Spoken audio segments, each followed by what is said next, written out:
Hello! Welcome to another Fandom Friday, where a member of the Rogers Public Library staff shows you something that they are a fan of. This week, I want to talk about a book that was read to me in class in fifth grade, Mrs. Frisby and the Rats of NIMH by Robert C. O'Brien. Book written in 1971 that won the Newbery Award.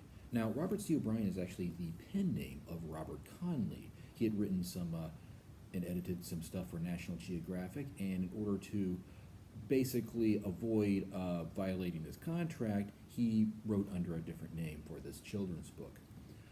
He sadly died 2 years later. However, there were two sequels, Rasco and the Rats of NIMH and R.T. Margaret and the Rats of NIMH, which were written by his daughter, Jane Conley, which I also like as well.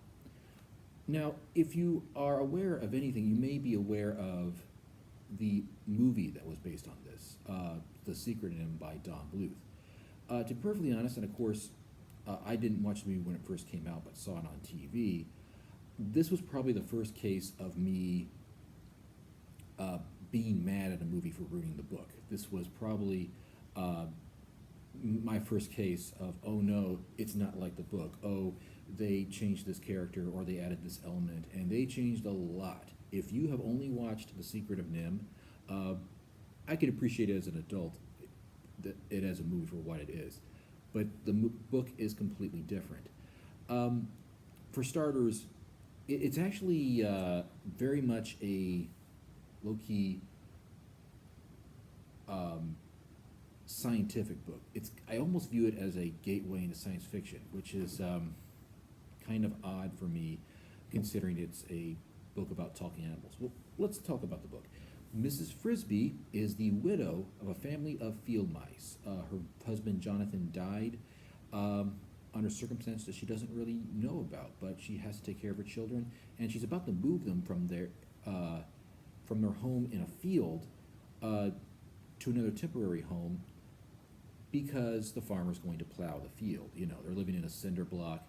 However, her child Timothy is sick, and transporting him at this time will almost certainly prove fatal. Long story short, she is directed to the Rats of NIMH, who have a connection to her husband. And when she meets these rats, she finds a colony of rats that are super intelligent. They have electricity, they have all sorts of technology, and they can read, stuff that ordinary animals can't do. The book then goes into another story where Nicodemus, one of the pretty much the leader of the rats, tells how they got that way. And there's sort of a story within a story here. And as a kid, I found this fascinating. First off, Mrs. Frisby is a very strong, character who wants to save her family and is really relatable and rather reflective, despite not being one of the quote-unquote smart animals. However, the story of how the rats became what they are was fascinating because they are captured by some scientists and put through an experiment. And rather than making the science this sort of like strange, almost magical thing, which I feel like the movie did, sort of the old mad scientist bit, yes, the rats are, you could see it as very cruel to the rats. However, the human beings are actually following the scientific method.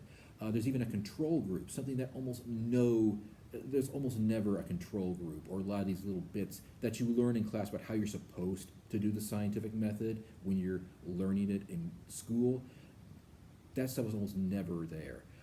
This goes through it. It's actually real well done. And part of the reason why it seems so authentic is because Robert C. O'Brien got the idea actually studying experiments that were done on rats. Capturing real life, capturing rats out in the wild because they were tough and resilient. Of course, NIMH is never mentioned in the book, but I will tell you it stands for National Institute of Mental Health, which fortunately, the real life National Institute of Mental Health, I do not believe does such experiments anymore. But it's, to me as a kid, this just sort of opened the imagination because it was exciting, it was interesting, but also when the rats become intelligent, they have to sort of figure out what they do now. And they even sort of contemplate, okay, yes, it'd be easy to look at the humans who are, trapping rats and gassing rats as the evil ones, but the rats sort of are reflective. Well, we've been stealing from the humans. And now we're stealing from them to get their electricity and doing all this other stuff. Well, should we be doing that? Since we're smart, aren't we morally obligated to act a certain way? And you see these sort of disputes. There's one section that's an entire argument between Nicodemus and Jenner, a character you may remember from the movie, about what to do. And one reason why I do like the book, I confess, better than the movie is, I mean, Jenner in the movie is a mustache-twirling villain who wants to, he's basically a huge campy villain. Here, he's not even really a villain. He's just a person with a different perspective that has a different way of doing things. I'm probably spoiled way too much, so I'm going to stop right there, except to say I really enjoy this book. If you're a kid that, or somebody who wants to read a children's book that I think is actually quite intelligent, hey, I'll recommend it. Anyway, Mrs Frisby and the Rats of NIMH. Well, tune in next week where somebody else will, or perhaps me again, will show you something that they are a fan of. Have a good weekend, everybody.